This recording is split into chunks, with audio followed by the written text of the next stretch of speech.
My parents gave me up for adoption because I was a boy. Now they've contacted me requesting money to support my sister's education. I am a 25-year-old male. My narrative began when I was 6 years old, or rather, from the moment I was born. I am my parents' third and youngest kid. We weren't rich, but my parents made enough money to support 3 children. We resided in a tiny town in an ancestral home, which helped us conserve money. My grandparents owned a farm which supplied a substantial percentage of our food. Dad worked as a truck driver and returned home every 3 to 4 days, while Mom was a waitress. Before I was born, my parents had 2 daughters. You can imagine how I felt as the unplanned child. Of course, as a child, I had no idea what was going on, but as I grew older, I started to figure it out. Learning that I was unwanted was a difficult lesson.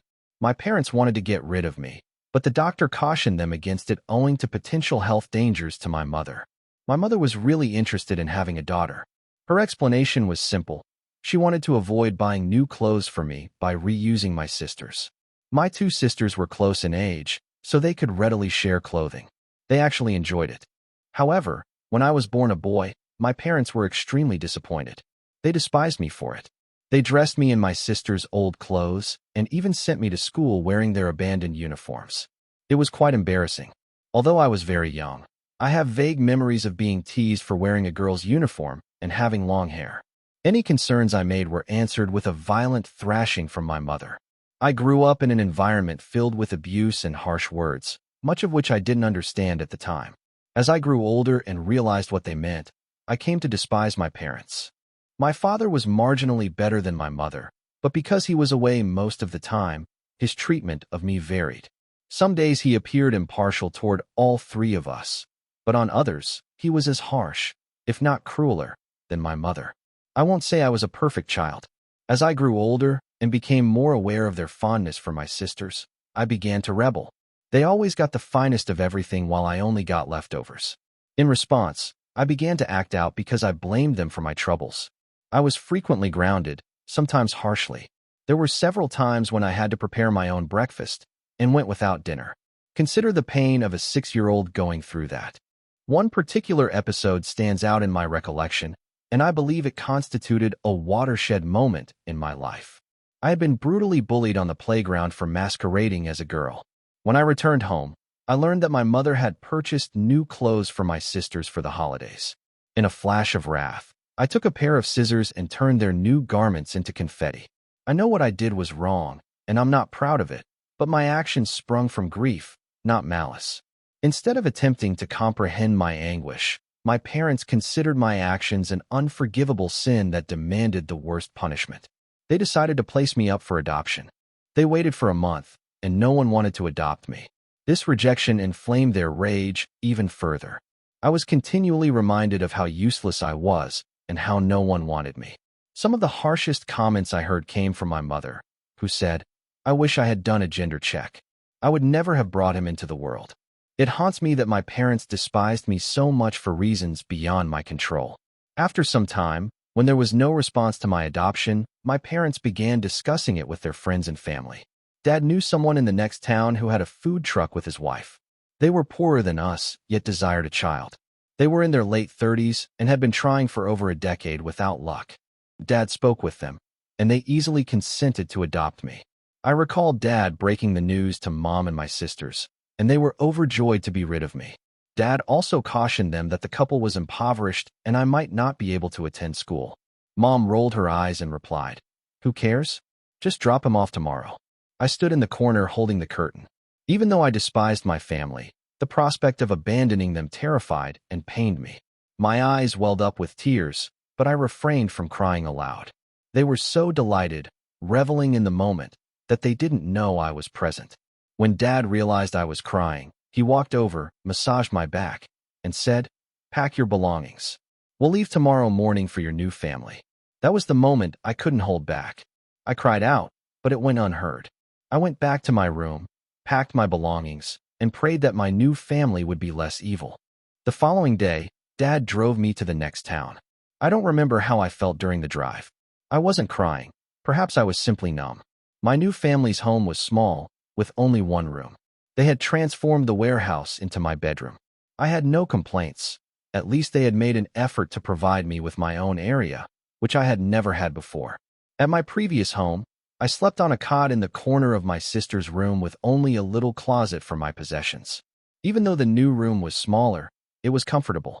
My new parents, Mary and John, were warm and caring, but I came from a dysfunctional home and had never known love. My biological parents had shown affection to my sisters, but never to me.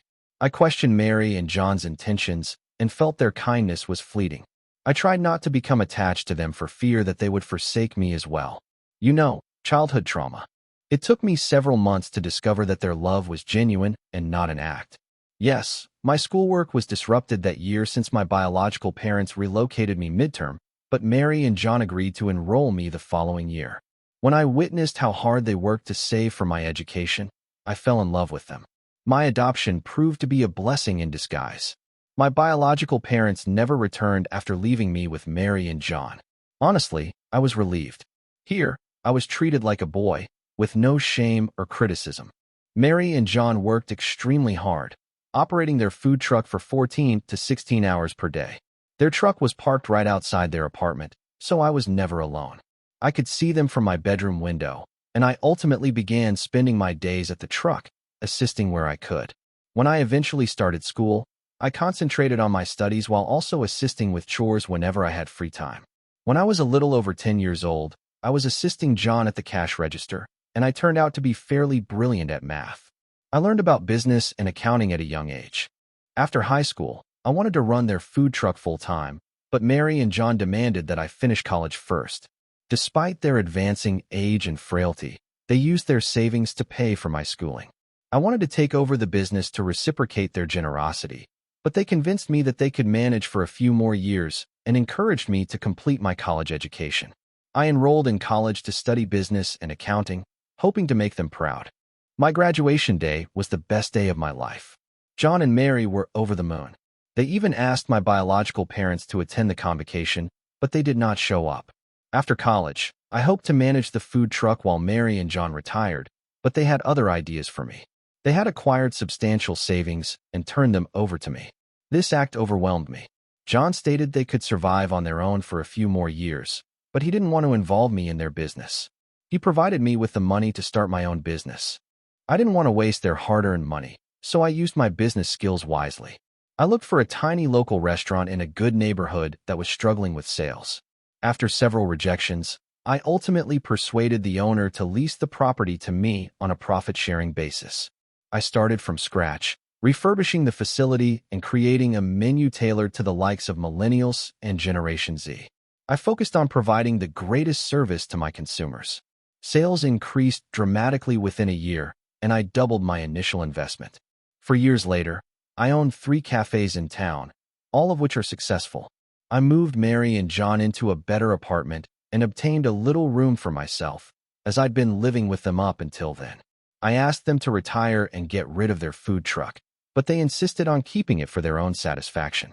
When I left their house with my bag all those years ago, I had no idea I would one day graduate from college, but here I am, running a restaurant chain in town. Fast forward to last month. It was a regular day at work. I was working at the cash register of one of my eateries when I noticed a familiar face. It seemed like I'd seen a ghost. It was my biological father. I saw him after almost 2 decades. He appeared pale and sickly.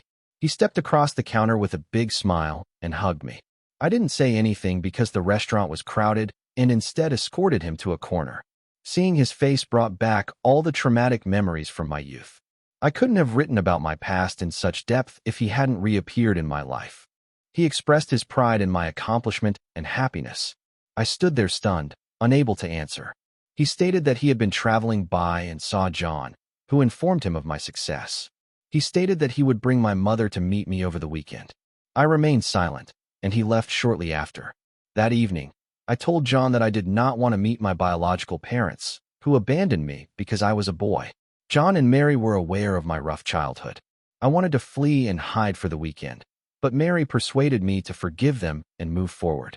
I finally agreed to meet them on the condition that John and Mary accompany me. My biological parents came to John's house, and I expected them to apologize for what they did to me. But to my surprise, they showed no sorrow. Instead, They detailed the favors they had performed for me. My mother told me that I should be grateful to them for finding me wonderful parents like John and Mary, who raised me to be successful. I was stunned. I wanted to lash out at them, but Mary took my hand and told me to remain calm. I politely replied, "I am grateful to have John and Mary as parents." The entire encounter seemed awkward and uncomfortable for me.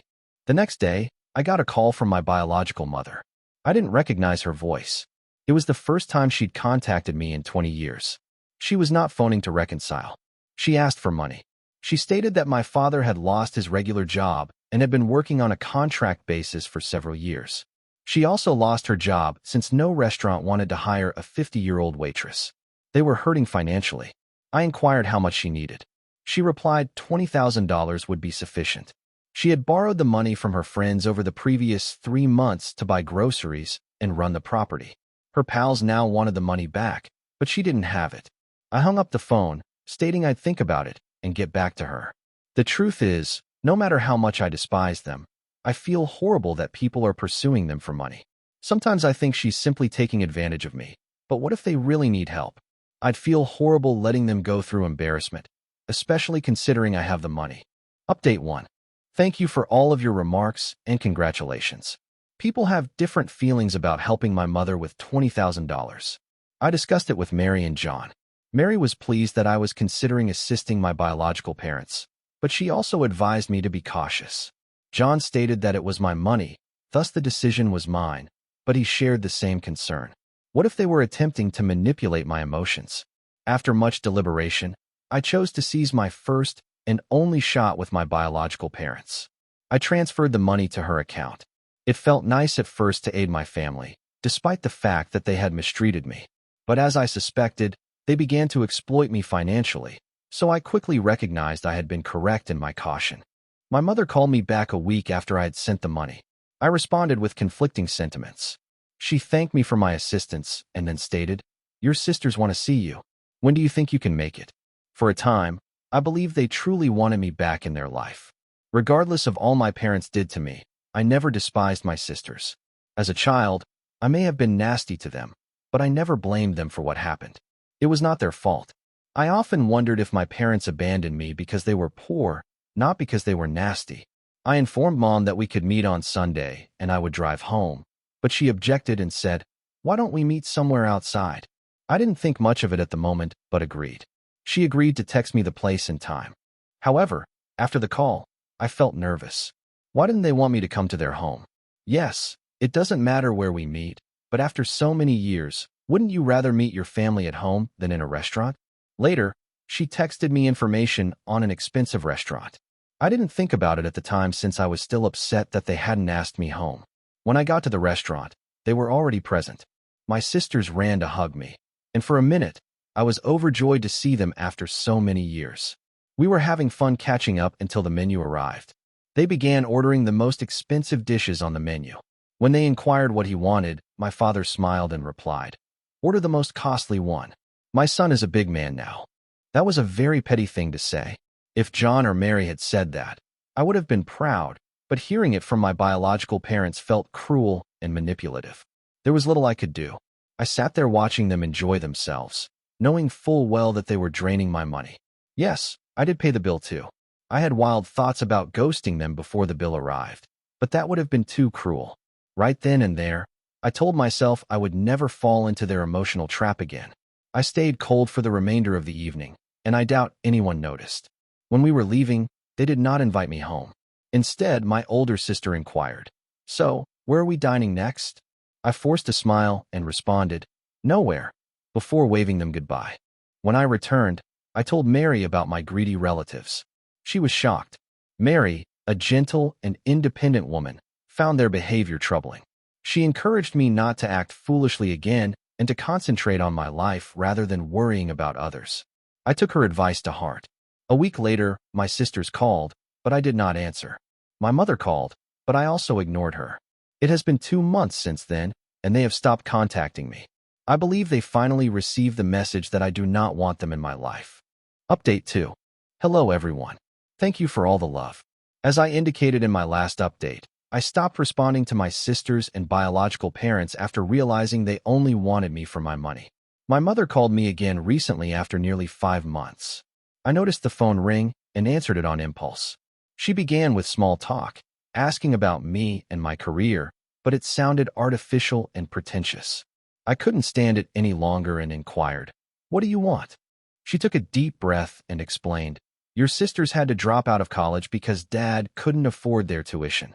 They asked me to sponsor their college education." I flipped out. My mother urged me to calm down, saying, "They are your sisters, your family, and you should help them." I was at work at the time and did not want to disrupt my day, so I hung up. She called me back that evening. I had ignored her calls a few times, but it bothered me. I recognized that ignoring her was not the solution. When she called again, I answered. She responded, "Your sisters are really pleased to return to their college. So how are we going to handle this? Will you pay all at once or by semester? I advise you to transfer the entire sum to me, and I'll handle the tuition payments each semester. That way, you won't have to worry about anything." I was stunned. I replied, "Whoa, hold on. I am not going to make any payments." She sounded genuinely astonished, as if she had not expected no to be an option. She asked, "What do you mean you won't pay everything at once?" "It's great. We can also pay in installments." I reiterated, "I'm not paying anyway. My sister's schooling is not my obligation, especially since my parents abandoned me and never followed up with me. Now you're only talking to me because you want to take my money." She erupted with rage and lost control. "Do not forget that we gave birth to you. We are responsible for your current state. Your father secured suitable guardians for you, and now that it's time to repay us, you must accept your obligation. Your sisters and parents are your responsibility, and you must take care of them all." I had a lot to say, but I knew it would be lost on deaf, egocentric ears, so I calmly responded, "Yes, I owe a lot to my parents, John and Mary. They deserve all credit for my success. As for you, I am not sure who you are. None of my documents bear your names, nor do I have any images of you, so I do not think I know you at all." She began throwing insults at me, but I simply said, "Wrong number, lady," and disconnected the call. Call me selfish, harsh, or whatever you want, but I am not going to spend my hard-earned money on my so-called family. They were never my family. They abandoned me when I was only 6 years old. And yes, I did see some comments on my last post asking why I called John and Mary by their names rather than Mom and Dad. Actually, I call them Mom and Dad now. It didn't happen right away when I moved in with them, but as time went on and they worked hard to provide for me, love me, and get me into school, I grew devoted to them. For the sake of clarity in this narrative, I referred to them as John and Mary, but to me, they are my true mother and father. I don't call my biological parents anything because they don't exist to me. Thank you for reading. If you haven't subscribed yet, please do so and hit the notification bell to stay updated with more shocking real-life stories happening around you.